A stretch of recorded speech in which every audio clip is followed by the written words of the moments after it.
मेरे को कलीसिया बताओ, परमाणु बम जिससे लाखों लोग मर सकते हैं, प्रभु ने बताया कि शैतान ने बनाया? बोलो,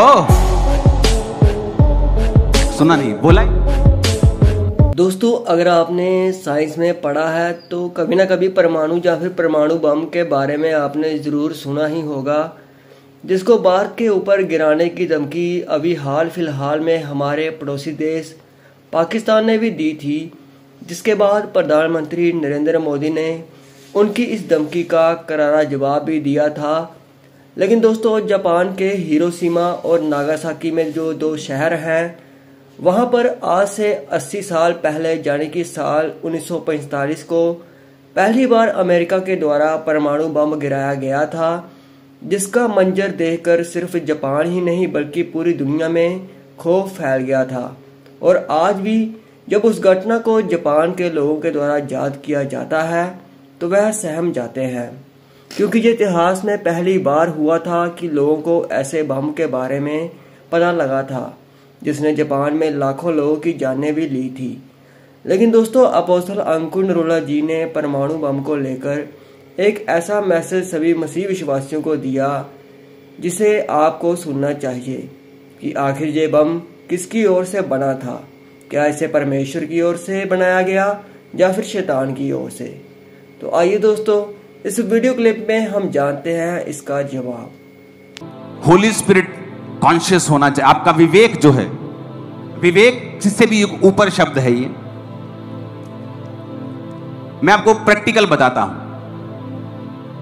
ये मेरी कलीसिया नहीं थी जहां मैं जाता था, ये एक अलग कलीसिया थी, लेकिन कभी कभी मेरी कलीसिया के लोग वहां मुझे ले जाया करते थे। तो वहां धर्मी लोग थे, ये मैं गारंटी दे सकता हूं, क्योंकि मैं लोगों को इतने साल हो गए मिलते, मेरे को फेक लोगों में दूसरे लोगों में झट मालूम अंतर हो जाता है अब।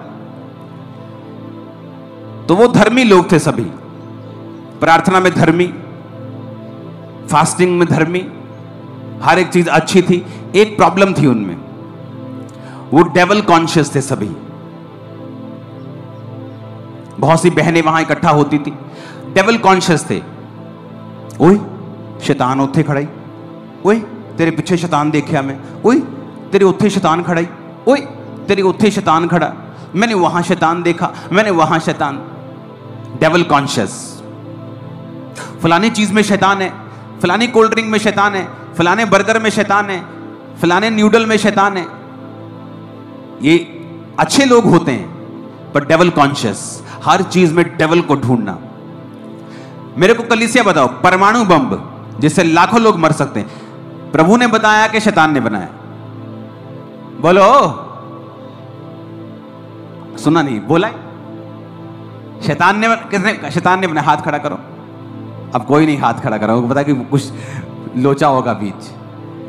मैं आपको बताता हूं, ना तो ये प्रभु ने बनाया है और ना ही शैतान ने बनाया है। तो किसने बनाया? तो मैं आपको पीछे ले चलता हूं, उत्पत्ति की पुस्तक में ले चलता हूं। ये वचन आपको निकालना पड़ेगा इमीडिएटली, मैंने आपको शायद ना दिया हो। तो इस वचन को मैं आपको पीछे ले चलता हूं, ओके, और आपको बताता हूं कि क्या हुआ था। तो जब हम उत्पत्ति 3 को पढ़ते हैं तो उसमें लिखा है 2 आयत में, स्त्री ने सांप से कहा, इस वाटिका के वृक्षों के फलों को हम खा सकते हैं, लेकिन जो बीच में एक वृक्ष है, प्रभु ने कहा है ना तो उसको खाना ना छूना, नहीं तो मर जाओगे। सांप ने औरत से कहा, तुम निश्चय ना मरोगे, प्रभु जानता है जिस दिन तुम उसका फल खाओगे उस दिन तुम्हारी आंखें खुल जाएंगी, तुम भले बुरे का ज्ञान पाकर प्रभु के तुल्य हो जाओगे। कहता तुम ये फल जब खाओगे तुम्हारी आंखें खुल जाएंगी भले और बुरे के लिए। तो कहता मनुष्य को ताकत मिल जाएगी, उसकी आंखें भले के लिए भी खुल जाएंगी, बुरे के लिए भी खुल जाएंगी। कहता तू परमेश्वर के समान हो जाएगा। शैतान कभी भी ऐसा झूठ नहीं बोलता कि आपको लगे चले क्या बकवास कर रहा है तू। वो ऐसा झूठ बोलता है जो सच लगे, ऐसा लॉजिक देता है जो सच लगे। तो उसने लॉजिक क्या दिया कि ये इसलिए प्रभु ने कहा है कि तुम उसके समान ना हो जाओ। तो हवा भूल गई, अरे बेवकूफ तू तो पहले ही उसके समान बनी है। तू तो पहले ही प्रभु की समानता में बनाई गई है, तो समान क्या हो, तू तो पहले ही समान है। लेकिन जब हवा को फल वो देखने में मन भाव लगा तो उसने खाया। तो मनुष्य की आंखें भले के लिए भी खुल गई, बुरे के लिए भी खुल गई। मनुष्य आज कैंसर की दवाई बनाकर लोगों को ठीक भी कर रहा है, और मनुष्य आज परमाणु बम बनाकर लोगों का नाश भी कर रहा है। मनुष्य आज जहाज बनाकर आपके 3 दिन के सफर को 1 घंटे में पूरा कर रहा है, भला कर रहा है।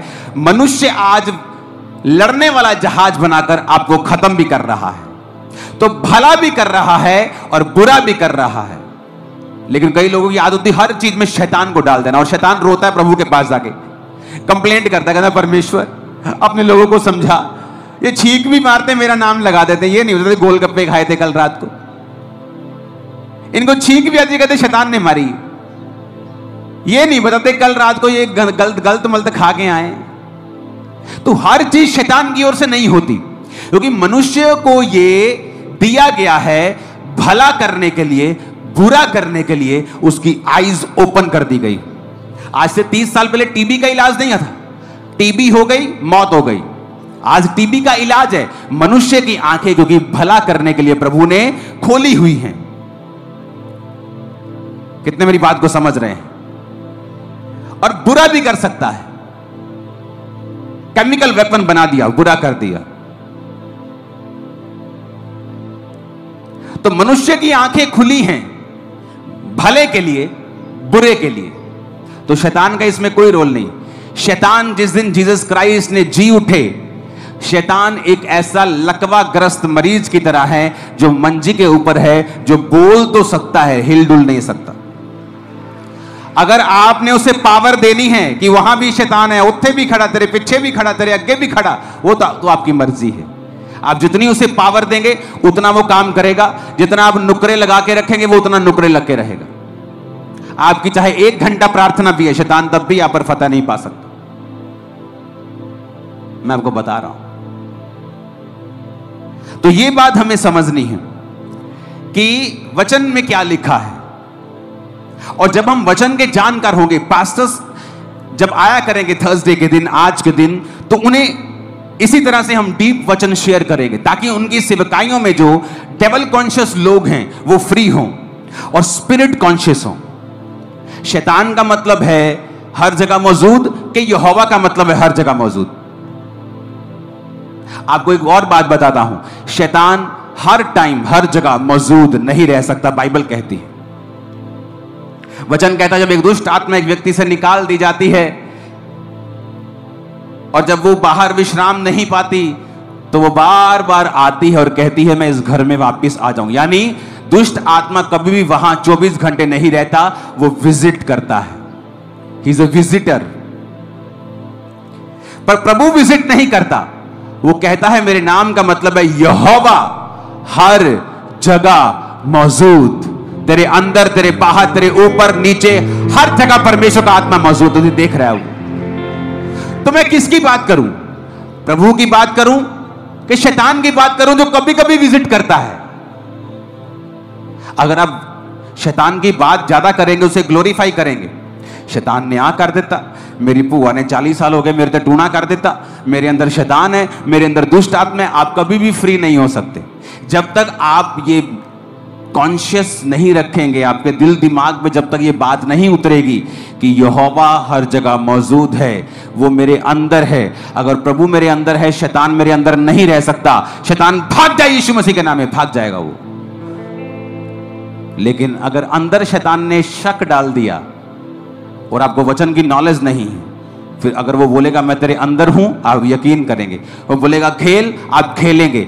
जबकि एक विश्वासी जिस दिन परमेश्वर को ग्रहण करके वचन समझता है, अपनी खेल को खुद बंद कर सकता है, बोल कर कि शैतान आज से ये शरीर तेरा नहीं मेरे खुदा का है, कभी नहीं खेलूंगी, आज से खुदा की महिमा करूंगी। उसी दिन खेल बंद हो जाएगी, सेम डे। मेरे से प्रेयर करवाने की जरूरत नहीं पड़ेगी आपको।